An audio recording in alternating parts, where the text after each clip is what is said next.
Olá, boa noite. Está no ar o Show Business, o mais tradicional talk show de negócios da TV brasileira.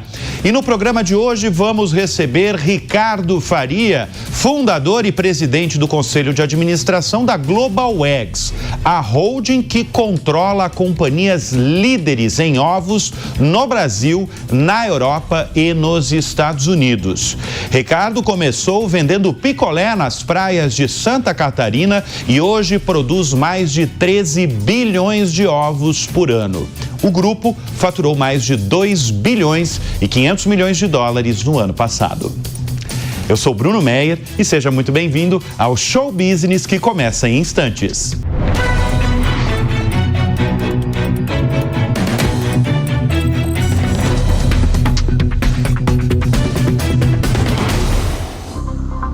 Ele é fluminense, criado em Santa Catarina e ficou conhecido como o Rei dos Ovos. Esse título veio por ser o fundador de uma potência global no assunto, com operações nos Estados Unidos, na Europa e no Brasil. O Show Business tem o prazer de conversar com Ricardo Faria, fundador e presidente do Conselho de Administração da Global Eggs. Ricardo, é um prazer muito grande recebê-lo aqui em nosso estúdio em São Paulo. Você, Ricardo, produz 13 bilhões de ovos por ano e com a compra no ano passado de uma das maiores fornecedoras de ovos dos Estados Unidos, você se tornou o segundo maior produtor de ovos do mundo. Quando vem a liderança? Não, a gente sempre focou em ser o melhor, em ser o mais rápido, em ser o mais competitivo, em ser o mais eficiente. Quero atualizar também que a gente entrou no Uruguai, né? Então a gente fez algumas aquisições no Uruguai. A gente é líder no mercado uruguaio de ovos. E você é líder em vários mercados. É verdade. Você é líder em quais mercados? A gente é líder na Espanha, disputa a liderança na Europa, né? A gente deve fechar o ano de 2026 como a empresa líder da Europa. A gente é líder no Brasil e a gente é líder no Uruguai. E nos Estados Unidos, a gente disputa ali uma vice-liderança. A nossa visão de negócio ela é muito simples. Enquanto a gente for mais eficiente que o vizinho, a gente continua comprador, a gente continua uma empresa consolidadora. E para tal, é o espírito paranoico nosso de fazer negócio, de sempre estar querendo fazer algo um pouquinho mais barato, mais eficiente, de modo que a gente consiga sobressair em relação àquilo que a concorrência faz. Ou seja, nós mantermos e sermos uma empresa mais eficiente faz com que a gente seja uma empresa consolidadora. E é essa, né, sempre o nosso espírito. Quando a gente lá nos anos 2000 consolidou lavanderia no Brasil, justamente essa era a visão. E a gente conseguir trazer essa visão de um segmento para outro, existia um ponto de interrogação, existe uma dúvida. Não, vocês foram bons num setor, vocês conseguem ser bons em outro? Então a gente conseguiu reunir o time e trazer muita gente boa, muita gente nova e repetir aquele feito que a gente havia feito em outro setor. E o ponto quando que é a liderança, isso é um objetivo? Não. Qual é o objetivo aqui? A gente continuar performando de uma maneira mais eficiente, mais competitiva que o concorrente. Mas hoje vocês estão muito distantes da liderança global de ovos? Não. A líder mundial é uma empresa chamada Calmeno, empresa americana. Se olhar em número de ovos, a Global Eggs no ano de 2026 deve produzir 15 bilhões de ovos, né? Então a previsão para esse ano? 15 bilhões de ovos. 15, né? 2025 a gente produziu 13, né? Então 26, 15. Se olhar em receita e se olhar em EBITDA, não tenho dúvida que em 26 a Global Eggs deve superar ou ser a maior empresa do setor. Se olhar em número de ovos, ainda não. A não ser que houver algum movimento, seja do lado dele, seja do nosso lado esse ano. Mas o nosso ponto é em a gente sempre continuar sendo numa empresa melhor, mais eficiente, mais competitiva. A gente está falando de Global Eggs porque ela virou, como eu falei no começo, a segunda maior produtora de ovos do mundo. Mas aqui no Brasil, o nome Granja Faria é extremamente conhecido. A Granja Faria, líder na produção de ovos. A sua internacionalização é recente, vem de 2024? Exatamente. Então, até 2024, você estava no Brasil liderando o setor brasileiro. Por que em 2024 você decidiu internacionalizar os seus negócios? Isso é uma frustração antiga. Quando a gente monta o projeto da Lavibras, das lavanderias, e todo um processo de consolidação no Brasil, a gente comprou 30 lavanderias em 36 meses, e a gente vende para o Grupo Elis, uma empresa francesa, segunda maior grupo de lavanderias do mundo.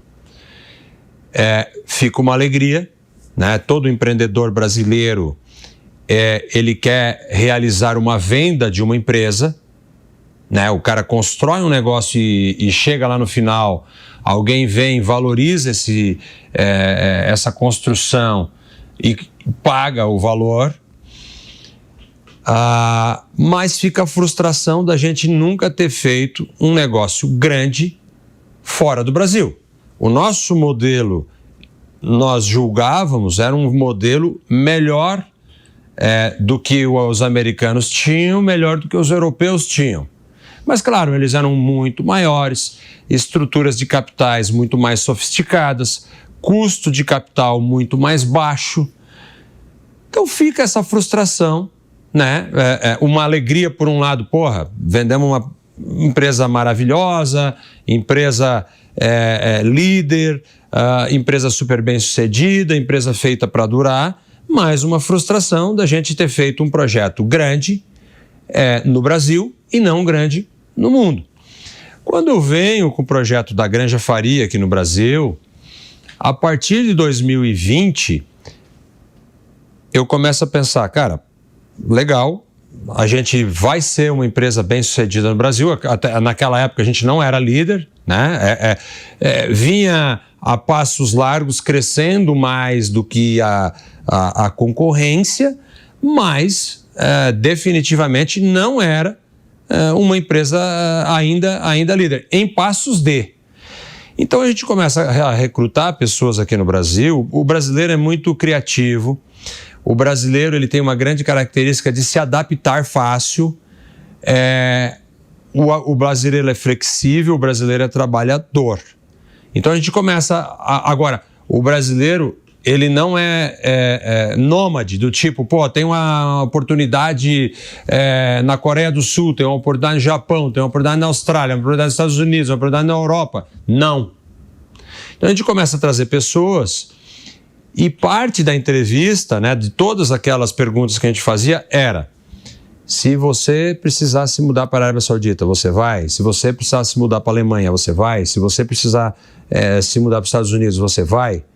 Se a resposta fosse sim, era mais um check na contratação desse executivo. E pelo visto era muito determinante para a contratação. Claro, porque... Para a mudança, né? Claro, porque a gente queria levar pessoas para fora com o nosso DNA, com a nossa cultura, com os nossos valores, né? Porque contratar uma pessoa hoje e dizer que essa pessoa está inserida na cultura da companhia, isso não existe. Eu acho que pelo menos a gente tem que testar uns 3 anos a capacidade de entrega, a capacidade de resiliência, a capacidade de execução desse executivo. Então, a gente resolveu lá em 2020 preparar essa empresa para ser uma empresa internacional. Isso foi um ponto. E o ponto número 2, quando eu vendo a empresa lá em 2016, eu começo a mentalizar, poxa, quais são as minhas deficiências de fato fazer um negócio grande? Eu tinha deficiências e eu fui buscar soluções para essas deficiências. Qual que era a maior deficiência?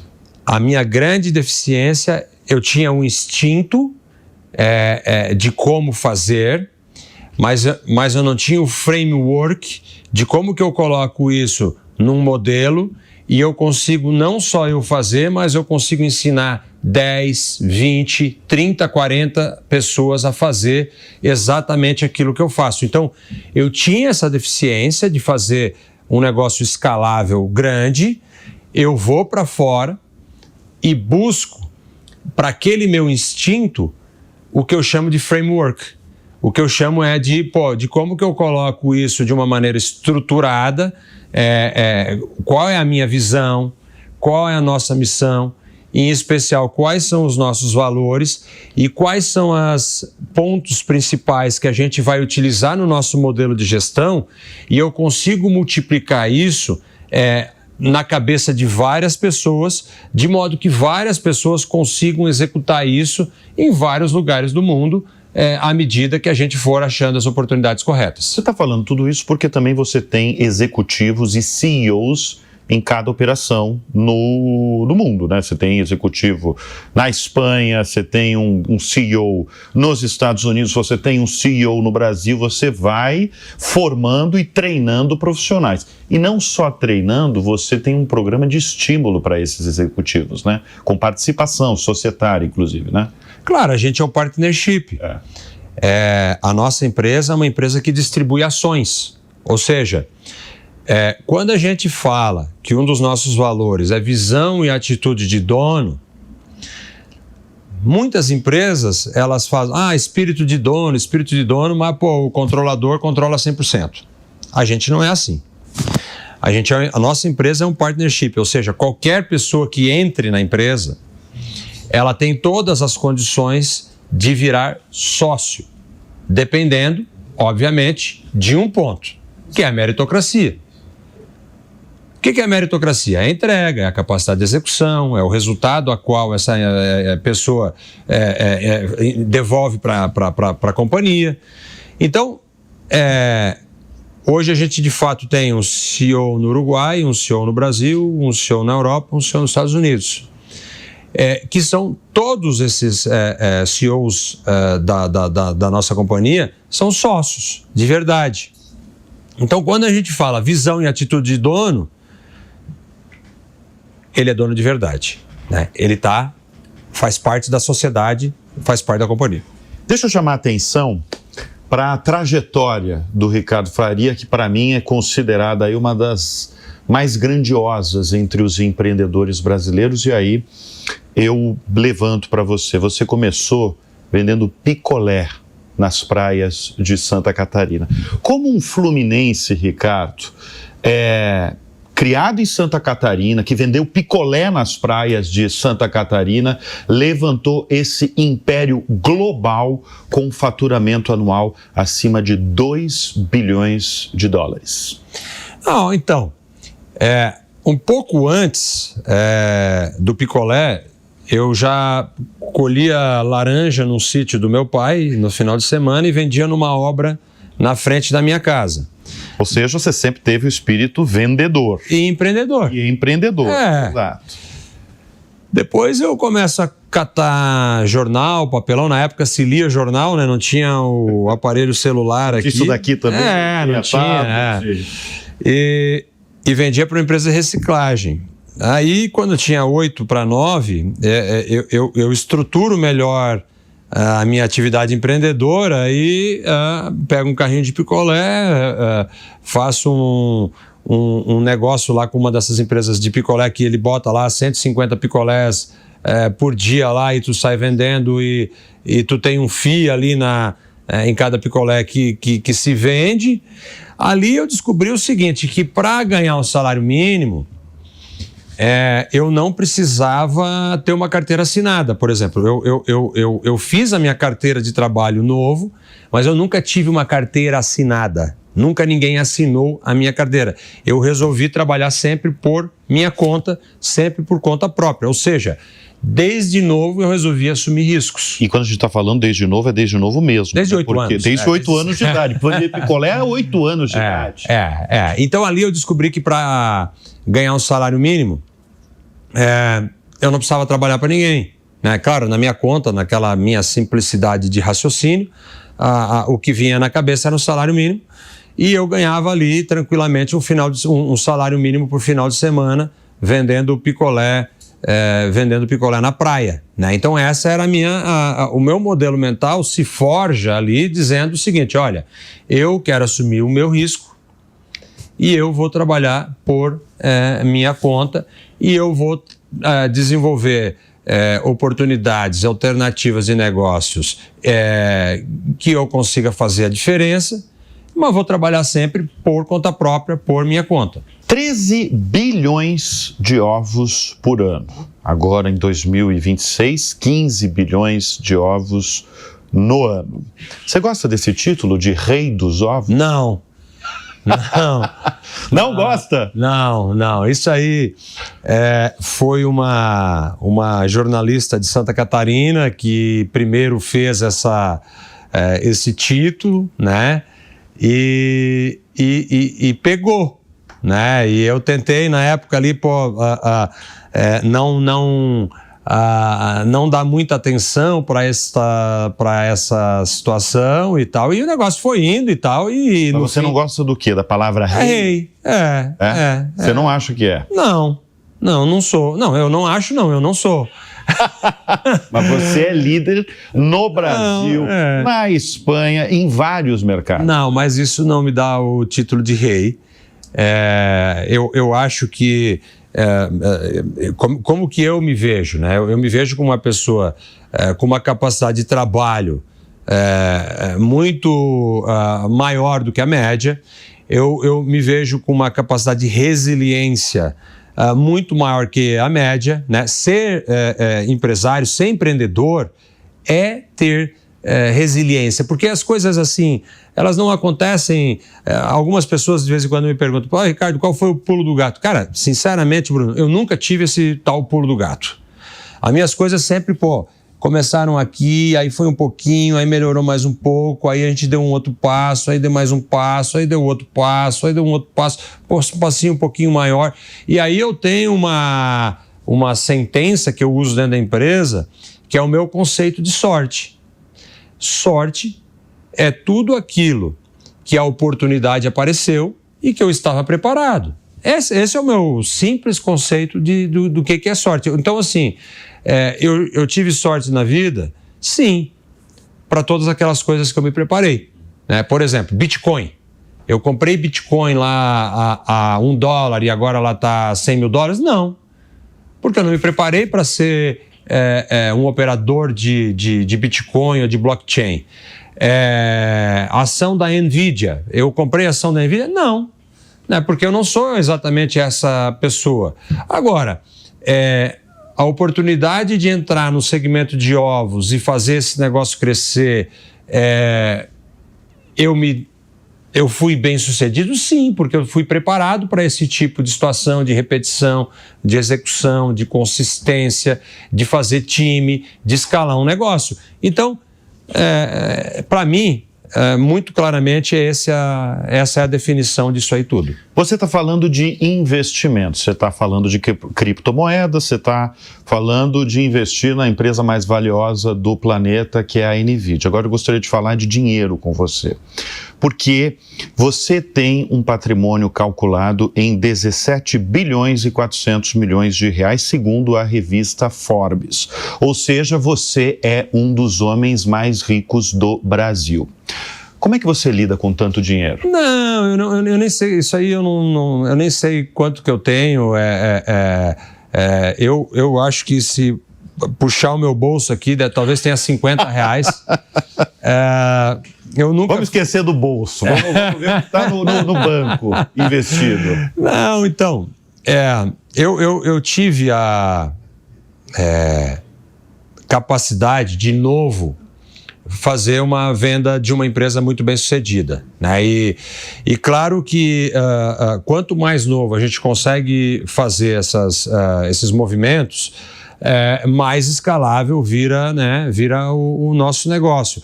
Então, mas sinceramente, eu não olho, eu nunca olhei para esses números, eu não tenho a senha da minha conta, eu não tenho Pix. Toda vez que eu preciso a única coisa que eu uso é um cartão de crédito, né, que para minhas despesas aí pessoais.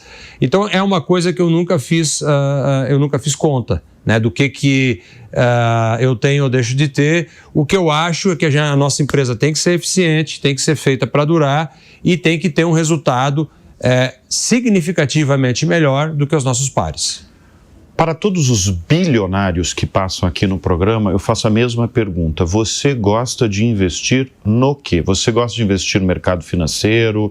Você é um investidor conservador, agressivo? No que você investe? Eu invisto sempre nos meus negócios. Eu acho que o melhor, aonde eu consigo fazer... vamos lá. Investir em criptomoeda é algo que eu conheço? Não. Tem muitas pessoas que fazem isso muito melhor do que eu? Sim. Eu invisto? Então não. Investir no mercado de ações é algo que eu conheço? Não. Tem muitas pessoas que conseguem fazer isso melhor do que eu? Sim. Então eu não invisto. Investir na Global Eggs, investir na Insolo, tem muitas pessoas que conseguem fazer isso melhor que eu? A resposta é não. Eu acho que a gente é o melhor da classe nesses investimentos. Então é aí que eu foco e coloco o meu esforço, coloco o meu tempo, em especial, coloco o meu dinheiro.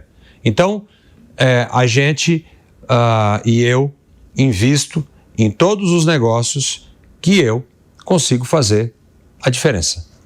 É curioso, eu recebi meses atrás o Miguel Kriegsner, fundador do Boticário, e ele teve uma resposta similar à sua. Com todo o dinheiro que ele tem, ele fala que ele sempre investiu no próprio negócio, que no caso era o Grupo Boticário. É o Grupo Boticário, né?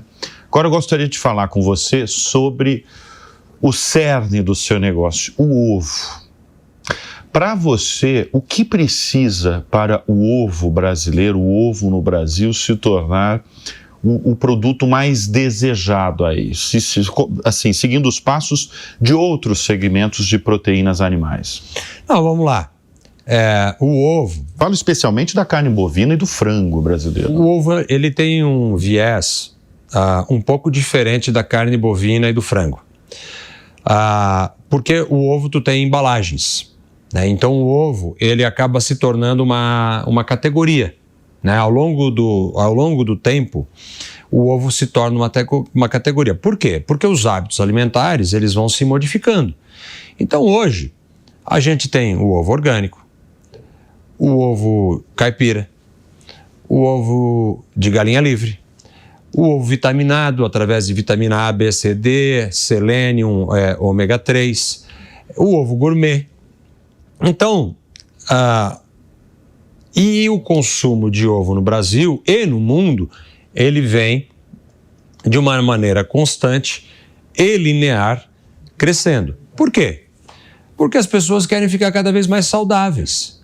As pessoas querem viver mais. As pessoas querem ficar mais bonitas. Então o ovo se enquadra nesse lema de vida. Então o crescimento do consumo de ovo no Brasil nos últimos 20 anos, ele vem crescendo acima de 2% e ano após ano. E o que as empresas têm que... as empresas como as nossas, que são inovadoras, que são criativas, têm que fazer? Endereçar um produto para cada categoria. Nós, como empresa, a gente sempre vai ser democrático na produção de ovos. A gente vai produzir o ovo para aquela família que ganha Bolsa Família ou que tem um baixo ou médio poder aquisitivo, ou seja, vai fazer um produto acessível, né, para essa família, mas também vai endereçar para aquela pessoa que, por exemplo, gosta de um produto orgânico, ou gosta de uma galinha solta, uma galinha livre, uma galinha que pasta. Então a gente vai ser sempre uma empresa mainstream, ou seja, nós não vamos nichar a nossa companhia, até porque a gente é muito grande para fazer isso, e a gente vai endereçar um produto para cada consumidor. Mas hoje o que mais vende dessas categorias que você está elencando aqui? É o ovo convencional branco. Esse é o produto. Esse é o produto que mais vende. Por que você falou da galinha caipira? Não só no Brasil. O único lugar que não é esse ovo é na Europa. Tá. A Europa, por restrições de legislação, vem restringindo as galinhas presas. A Europa quer ver galinhas mais livres e países como, por exemplo, Portugal, Espanha, eles não gostam de ovo branco, eles gostam de ovo vermelho, né? O ovo marrom, ovo vermelho. Então, nesses mercados aí não, né? Agora, mercados como os Estados Unidos e como o Brasil, né? O Uruguai também tem uma característica muito parecida. Como o Uruguai tem uma ligação muito parecida, muito forte com a Espanha. Então, o hábito do consumo do ovo no Uruguai é muito linear, muito parecido com o hábito do consumo na Espanha, né? Então, também não é um mercado que o ovo branco é um mercado, ou seja, é o produto principal. Mas no Brasil e nos Estados Unidos, sim, o ovo branco é o produto principal. Agora, o Brasil tem toda a condição de abastecer o mundo com ovo? Não. Imagina que esse ano, quando, por motivo da crise de ovos que houve no primeiro trimestre nos Estados Unidos, por conta da mortalidade muito grande de aves por conta da gripe aviária, o Brasil, a produção brasileira, que foi o recorde de todos os tempos de produção de ovos para exportação no Brasil, representou 1,5% de exportação. 1,5% de exportação nesse ano, que foi o recorde de exportação. Ovo não é um produto que viaja tão longe, né? Então, e segundo, como esse ovo tem que ir de navio, ele já chega lá com um prazo de validade muito perto do vencimento, né? Por exemplo, daqui para o Japão demora 40 dias, daqui para os Estados Unidos demora 20 dias, né? E depois mais a liberação na alfândega, isso, aquilo, o produto já vai chegar lá com 30 dias.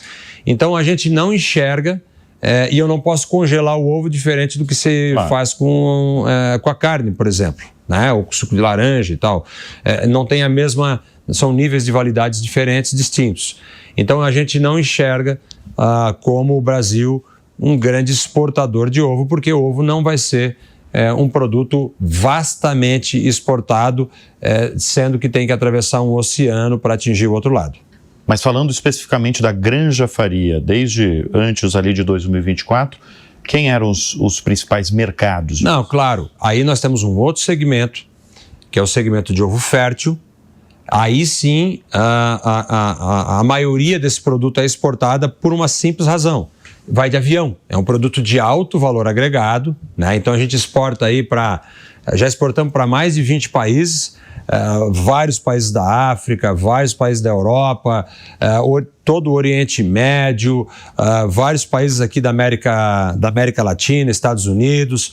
Então é um produto que vai de avião, ele tem um alto valor agregado. O que é esse ovo fértil? É o ovo que vai virar um pinto de um dia depois, né? Então esse ovo sim, né, ele é mais fácil de ser exportado, porque é um ovo de altíssimo valor agregado, é um ovo fértil já, um ovo que contém uma genética dentro, e eu consigo, né, por conta do alto valor agregado, mandar de avião e chegar em 1-2 dias lá no destino final. Agora, o ovo de mesa, o ovo de casca, ou esse ovo que faz o omelete, o ovo comum, aí eu já acho e entendo ser mais complexo, ser mais difícil. Como você falou já ao longo aqui do programa, você, antes de entrar no ramo dos ovos e virar essa potência global no assunto, você tinha um negócio de lavanderias que foi vendida para um grupo francês. Mas você é formado na Universidade Federal do Rio Grande do Sul como engenheiro agrônomo. Como é que começou o seu interesse no agronegócio? Não, a vida inteira. Imagina que quando eu montei a lavanderia, o meu primeiro cliente foi a Perdigão, né? Que já é uma empresa do agronegócio. Então eu lavava a roupa da Perdigão. E o segundo cliente meu foi a Sadia. E o terceiro meu cliente foi a Aurora. Isso foi proposital ou você foi bater na porta diretamente ali da Perdigão? Não, foi... Vamos lá. Na época de faculdade, eu tinha um negócio de que fazia uniforme. Uniformes industriais. Quer dizer, sempre veio empreendedora. Sempre veio empreendedora, claro. Isso sempre vendedor. Eu entro na faculdade de engenharia com 16 anos, entrei super novo na universidade. E eu estruturei esse negócio de uniforme na época da universidade. E para quem que eu vendia uniforme? Grandes compradores de uniforme, frigoríficos. Então, quando eu monto a minha lavanderia, eu já monto para atender frigorífico. Qual foi a mudança do negócio? Em vez de eu vender roupa, eu passo a alocar, né? Alocar roupa para esses frigoríficos. Aí nasce, né, esse primeiro negócio nosso. Claro, depois o negócio evolui, a gente, além de manter o negócio de lavar roupa e locar roupa para a indústria, a gente passa a lavar e locar roupa para hotel. E depois a gente passa a lavar e locar roupa para hospital. E isso sempre foi uma grande característica nossa. A gente vai achando verticais de crescimento dentro do nosso próprio negócio. Então não significa que eu migrei de lavar roupa de indústria para lavar roupa de hospital. Não, eu mantive um negócio super bem estruturado de lavar roupa de indústria e montei uma outra vertical de lavar roupa de hotel. E depois a gente monta uma outra vertical de lavar roupa de hospital. E a mesma coisa com os nossos ovos. Quando a gente começa, a gente não era uma empresa de ovo comercial, de ovo de mesa. A gente era uma empresa de ovo fértil. A gente sabia fazer muito bem o produto ovo fértil, mas era um negócio pequeno, um segmento pequeno, um nicho de mercado. Então, a gente resolve, a gente sabe produzir ovo. Então, vamos para um negócio maior, mainstream, mercado endereçável gigante, que é o ovo de mesa. Então, mas a gente manteve e vem crescendo o nosso negócio de ovo comercial, de ovo de genética, de ovo fértil. Então, a gente sempre soube explorar novas verticais, mantendo um negócio original de pé. E, em resumo, você sempre, então, teve ligado ao setor do agronegócio. Sempre. Qual que é o tamanho do agronegócio brasileiro? E não dá para a gente esquecer que a gente tem a Insolo. Esse ano a Insolo vai plantar 250 mil hectares de área. Ou seja, vai produzir mais de 1 milhão de toneladas de grãos que serve para abastecer vários negócios. A pessoa, quando vai abastecer um carro, né, no posto de combustível, quase 30% daquela gasolina que a pessoa coloca é etanol. Da onde vem o etanol? Vem do milho, né? A pessoa, quando come um bife, ou um ovo, ou uma coxa de frango, ou um peito de frango, o que tem ali dentro? Farelo de soja, né? Que advém da onde? Que advém da soja, de toda a soja que é plantada no Brasil. A pessoa, quando recebe uma encomenda do Mercado Livre na sua casa, o que teve dentro daquele caminhão que entregou aquela mercadoria? Óleo diesel, né? E o óleo diesel é feito do quê? Em parte da soja, né? Através do biodiesel. Então, a cadeia do agronegócio brasileiro é uma cadeia muito vasta, muito complexa e muito eficiente. Tem poucas coisas que o Brasil é o país mais eficiente do mundo. Em fazer carro, a gente é o país mais eficiente do mundo? Não. O alemão é mais eficiente que a gente, o chinês é mais eficiente que a gente. Em fazer bateria, a gente é o país mais eficiente do mundo? Não. O coreano é mais eficiente que a gente, o chinês é mais eficiente que a gente. Em fazer televisão, a gente é o país mais eficiente do mundo? Não. O coreano, o chinês é mais eficiente que a gente. Agora, o agronegócio nosso, a gente é o mais eficiente do mundo? Ninguém faz milho, ninguém faz soja, ninguém faz ovo, ninguém faz carne com a eficiência que a gente faz aqui no Brasil.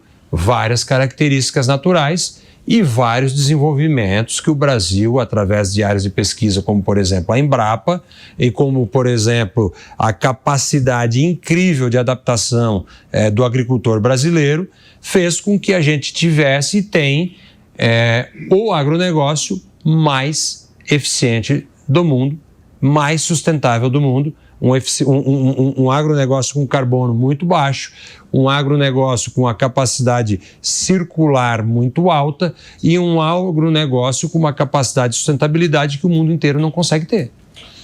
Muito bem, nós estamos conversando nesta edição do Show Business com Ricardo Faria, que construiu essa potência global quanto assunto é ovos, chamada Global Eggs, com operações no Brasil, nos Estados Unidos e na Europa. O papo continua, porque a história é boa, a história representa muito para o Brasil e para o mundo.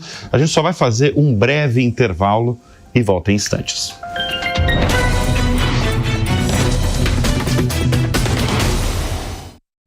E a gente volta com o Show Business nesta edição com Ricardo Faria, fundador e presidente do Conselho de Administração da Global Eggs, a segunda maior produtora de ovos do mundo. Ricardo, com operações no Brasil, com operações na Europa, com operações nos Estados Unidos, quais são as diferenças de empreender em todos esses lugares? Brasil, Estados Unidos e Europa.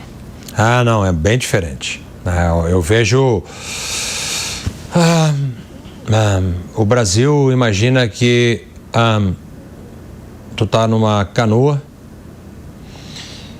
e tu vai andar o rio morro acima, né? E aí de vez em quando cai uma árvore, vem um jacaré. É um ambiente mais hostil ao investimento. Muda muita regra, toda hora. A gente tem que virar advogado e contador aqui no Brasil. Aí fora, a quantidade de ações trabalhistas que a gente tem, né, aqui no nosso país, que é uma indústria impressionante que acabou se criando. Contar uma história, quando a gente chegou nos Estados Unidos,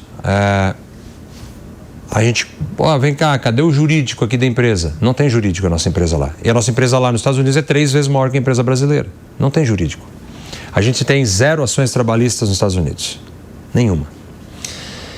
Na Europa, eu já acho que tu pega essa mesma canoa e tu vai navegar num lago lisinho, né? Um lago super liso, super tranquilo de navegar. E nos Estados Unidos, aí tu pega aquele mesmo rio do Brasil, sem o jacaré e a árvore, morro abaixo, né? Então, é um ambiente extremamente favorável ao empreendedorismo. Só para o ouvinte aqui, o espectador ter uma ideia, a nossa taxa tributária no Brasil é na faixa de 34,5%. Imposto de renda, PIS, COFINS, contribuição social, 34,5%. Na Europa é 24%. O 34 na Europa é 24. E nos Estados Unidos é 21, sendo que a quantidade de coisas que a gente pode utilizar para deduzir desse 21 é muito maior do que no Brasil. Então, a taxa efetiva paga de imposto de renda nesses outros lugares, ela é muito menor.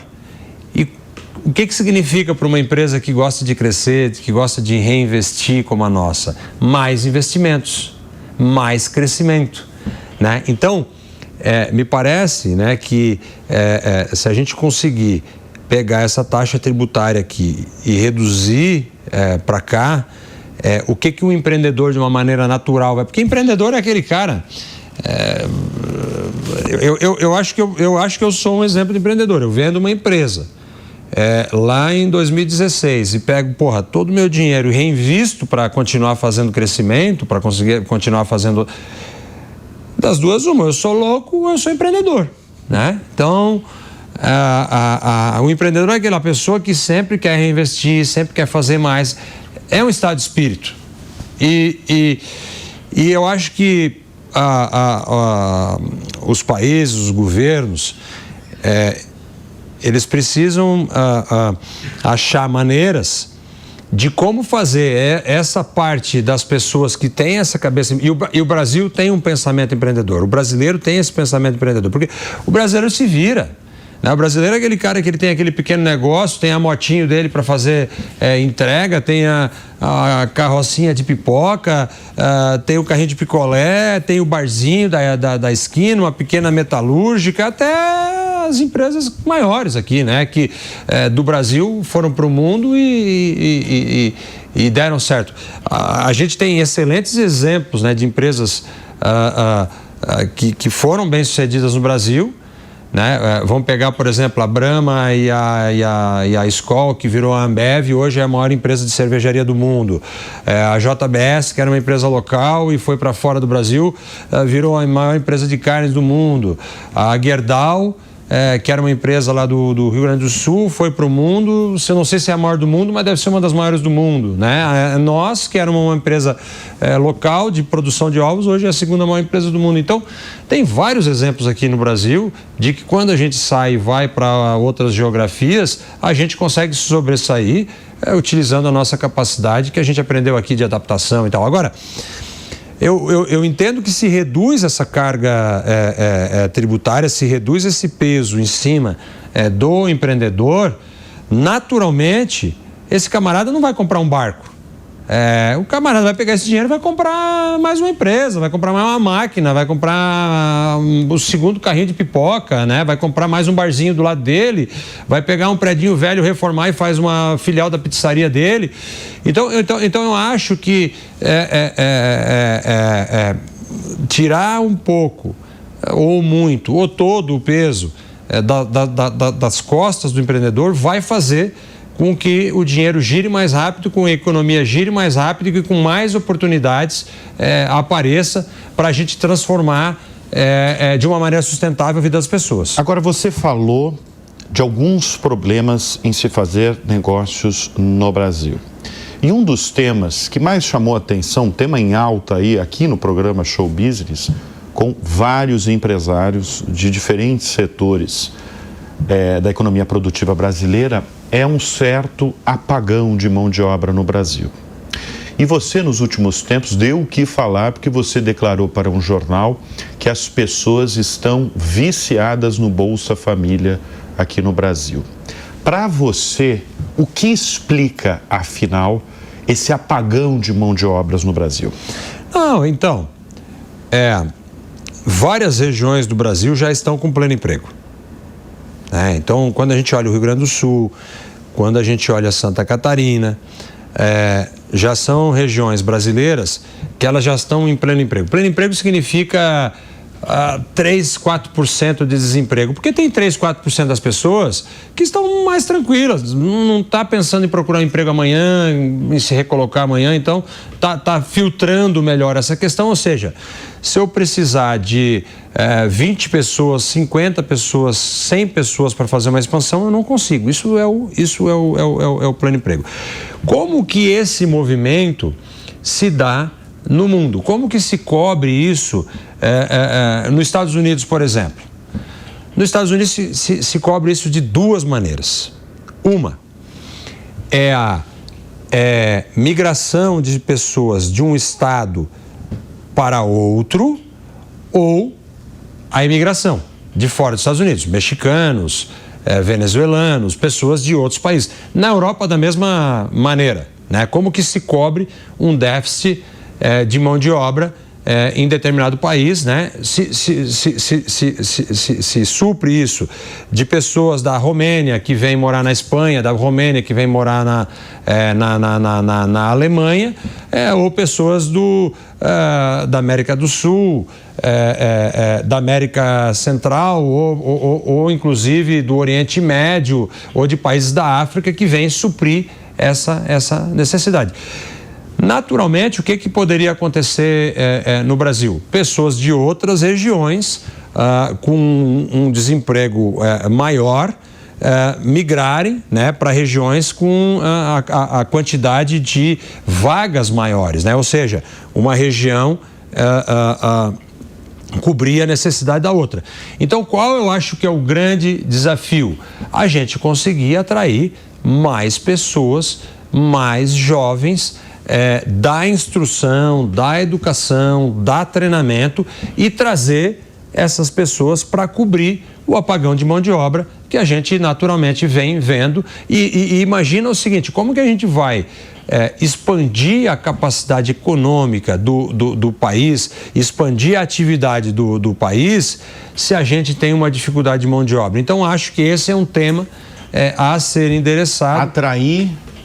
Atrair mais pessoas para o mercado de trabalho. Eu acho que esse é um grande desafio que nós, como sociedade civil organizada, os governos têm como desafio trazer mais pessoas, atrair mais pessoas, treinar mais pessoas para que essas pessoas entrem no mercado de trabalho, treinem, fiquem mais eficientes e consiga expandir a atividade econômica do Brasil e melhorar, obviamente, a sua vida, né? Eu acho que o grande objetivo do treinamento, do estudo, da escola, do trabalho, é as pessoas, por seu mérito, por sua determinação, por seu merecimento, se tornarem em pessoas mais eficientes, mais trabalhadores e ter uma vida melhor para si e para os seus filhos e para a sua família. Olha só, a gente está falando de um caso extremamente bem sucedido no empreendedorismo brasileiro. Eu, como falei já minutos atrás, para mim é uma das histórias mais extraordinárias no empreendedorismo brasileiro, é a do Ricardo Faria da GlobalX. Mas nem tudo foram flores na sua trajetória, porque você chegou a ter depressão, mesmo no momento de ascensão da sua empresa anterior, né, com um negócio de lavanderias, quando você veio morar em São Paulo. Como é que foi esse período? E hoje, vendo a sua depressão de anos atrás, como é que você vê a importância da saúde mental? Não, eu acho que sempre que a gente passa por uma crise, e aí eu vou usar o exemplo do limão, né? O jeito que a gente olha para o limão, a gente pode pegar esse limão e espremer no olho, ou pode pegar esse mesmo limão e fazer uma limonada bem geladinha, né? Então, quando eu me mudo de Santa Catarina para São Paulo, e eu sempre tive uma vida cheia de amigos, cheio de gente dentro da minha casa, e eu venho para cá e não conheço ninguém, e um ambiente completamente diferente, a minha cabeça dá uma chacoalhada. O que eu vou fazer? Né? Eu tenho duas alternativas. Uma, eu me afundo embaixo de um colchão, né? Ou até três, me jogo numa janela ou busco ajuda, né? E foi o que eu fiz, eu fui buscar ajuda para como que uma pessoa com mais experiência do que eu nesse sentido, como que eu possa conversar e como que eu saio desse looping negativo que eu me enfiei. Foi um psicólogo? Um psicólogo. Zero, eu nunca usei nenhum tipo de medicação. Então foi um psicólogo, uma conversa ali de algumas semanas, né? Não tantas assim, eu acho que talvez 3, 4 meses, 12 semanas aí, né? E gradativamente eu ia vendo a luz, né? E aí no ano seguinte eu volto a fazer o esporte que eu adorava, que era tênis. Começo a fazer uma rede de amizade maior, inclusive, do que eu tinha no sul do Brasil, e a vida que segue. E não que eu estava com problema financeiro, que eu estava com problema na empresa, pelo contrário, a empresa nunca cresceu, a nossa empresa de lavanderia na época nunca cresceu tanto, a gente estava fazendo... Isso que eu destaquei, não era vários M&As. Era período de bonança. Período de... Por isso que é importante. Muita bonança. E muita bonança. Exatamente. Por isso que é importante o seu depoimento. E qual foi a lição que eu tomei disso aí? Isso. Às vezes que a gente vê outras pessoas com o mesmo problema, e a gente já teve dentro da empresa alguns executivos na mesma situação que a gente teve, como que a gente ajuda? Né? Como que a gente auxilia? E não só dentro da empresa, mas amigos, executivos e tal, como que a gente auxilia essas pessoas, né, a procurar uma saída eu tô falando, isso eu estou falando em 2014, faz muitos anos, mas a memória sempre fica essa questão na memória. O que me chamou a atenção é o tempo de bonança, porque mesmo com tempos de bonança, você teve a depressão. Claro. E é importante esse seu relato agora. E não é, e o ponto é assim, tu trabalhou mais ou menos? Não, 16 horas por dia eu sempre trabalhei. Né? Hoje continua? Continuo trabalhando. 16 horas? 16 horas por dia eu sempre trabalhei. Eu acordo 4 da manhã e eu paro às 8 da noite. Né? Então, deixa eu fazer uma retificação. Eu começo às 4 da manhã, paro às 6 da tarde, vou fazer exercício, mas fico com o telefone, né, com os fones de ouvido ligado aqui, e aí eu desligo de vez 8 da noite. Quando você dorme? Não, eu durmo muito bem. Tá. Essa parte. Tá. 8 da noite eu vou dormir e depois no dia seguinte, 4 da manhã, eu tô acordado de novo. E eu trabalho normalmente sábados, assim, pelo menos até meio-dia eu tô ali antenado, ligado, né? E algumas vezes por ano eu trabalho final de semana, né? E isso aí sempre foi a minha vida. Sempre foi a minha vida desde os meus 16 anos. Né? E não dá para esquecer que eu fazia engenharia de dia e direito noturno. Tá? Você fazia direito? Eu não formei. Eu não formei no direito, mas eu fiz 3 anos de direito noturno. Então, a minha vida sempre... E trabalhava, eu montei aquela empresa de fazer, né, de fabricar uniforme. Então, eu sempre tive uma vida super cheia. Isso nunca para mim foi nenhum problema. Então não significa que eu trabalhei mais ou menos, mas me tirar do meu ambiente de conforto para um ambiente hostil, novo, me fez ter essa depressão. Então, o que eu quero dizer, e isso é uma coisa que a gente sempre presta muita atenção, muitas vezes uma estrela num lugar, tu muda ela de local, muda ela de ambiente, ela não significa que ela é uma estrela em outro lugar. Isso a gente já viu muito com jogador de futebol. Pô, o cara era um craque no time tal, foi transferido para o Real Madrid, chegou lá, demorou ou muito para se adaptar ou não teve o mesmo rendimento que ele teve no Palmeiras, ou no São Paulo, no Grêmio. Né? Então, essa questão é uma questão muito importante da gente entender. E isso me fez entender e de ser uma pessoa mais aberta a ajudar o próximo. A GlobalX, que faturou mais de 2 bilhões e 500 milhões de dólares no ano passado, pensa em abrir capital? Não. Já pensou. Hoje não é uma prioridade nossa. Se a gente ir o dia que for feito isso vai ser feito no mercado americano. Mas hoje, de fato, a gente vem conseguindo sustentar o nosso crescimento com as pernas próprias.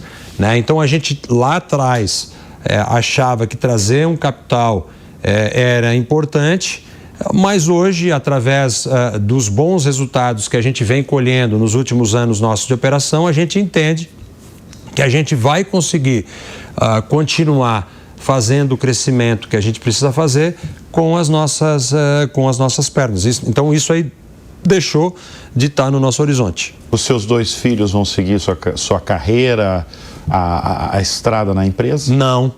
Não querem saber de obras? Não. A gente já definiu internamente que não vai ter sucessão familiar no nosso negócio. A nossa sucessão, que já vem acontecendo, ela é profissional, ela é através do mercado e não através de herdeiros. Né? Então isso aí já foi uma definição que a gente tomou há pelo menos uns 4 anos, de que nós não vamos ter sucessão familiar dentro da nossa companhia. A nossa companhia já é uma companhia meritocrática e profissionalizada. Né? Então não é um one-man show e não vai ser um negócio hereditário, vai ser um negócio meritocrático. Ricardo, pergunta clássica aqui no Show Business: quem são as suas referências na vida e no mundo dos negócios? Bom, aí no Brasil eu quero fazer uma saudação para o Nildemar. Foi uma pessoa que eu acompanhei a vida inteira, né? Então aquela capacidade dele... Nildemar Sachs. Isso, que ele era o ACO da Perdigão, depois foi o chairman da BRF e todos, né? Se contar aí a passagem dele, que não é uma passagem, continua na VEG. Isso. Foi um dos primeiros clientes aí quando você tinha a loja. Então aqui no Brasil eu quero... Não, seu negócio lá de uniformes. Então eu quero aí fazer e deixar esse registro, né? Que foi uma pessoa que eu sempre admirei muito, a capacidade dele de entender os ciclos do negócio, cresce num momento, acumula caixa no outro momento, né? Então, a pessoa que eu sempre tive uma admiração muito grande. Eu acho o Jeff Bezos, eu acho ele impressionante. Claro que tem outras pessoas que eu admiro muito, mas aí a cabeça deles vai para um lado tecnológico que não é exatamente o meu, né? Como, por exemplo, o Elon Musk, né? Uma cabeça brilhante, uma paranoia por reduzir custo, né? Mas aí eu quero deixar lá fora. Eu acho o exemplo do Bezos, né, que foi uma pessoa que pegou um negócio que saiu de um segmento que ele era bem sucedido, foi para um outro, inovar, empreender, tentar. O negócio começou mal e ele mesmo assim reviu e reinventou aquele negócio que depois virou na Amazon, que é uma coisa impressionante. E ele é muito paranoico em todas as decisões que ele vai tomar e muito metódico, que é muito parecido com uma característica que a gente tem. E afinal, o Rei dos Ovos, um título que você definitivamente não gosta. Quantos ovos come por dia? Muitos. 3. 3 ovos por dia? Pelo menos 3 ovos, né? E eu tenho 50 anos. Eu consigo fazer esportes com bastante frequência, tenho um nível de resistência muito grande, tenho um IMC muito adequado, um nível de gordura muito baixo, e eu acho que uma parte importante, uma vontade, uma disposição de trabalho muito alta, e eu acho que uma parte importante disso vem da minha alimentação extremamente disciplinada. Eu não como açúcar. Nada de açúcar. Não, eu não tomo leite, né? Então, assim, eu acho que essa fonte de proteína me dá uma energia, uma capacidade de fazer com alegria tudo aquilo que eu faço. Muito bem, Ricardo Faria, eu quero agradecer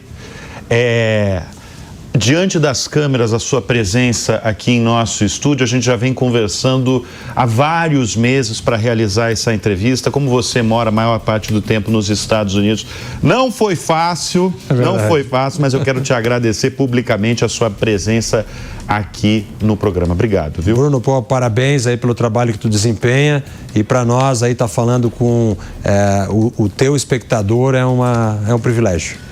Muito bem, obrigado. Nós conversamos nessa edição do Show Business com Ricardo Faria, fundador e presidente do Conselho de Administração da Global X. Muito obrigado pela sua confiança, pela sua audiência. A gente volta na semana que vem. Tchau.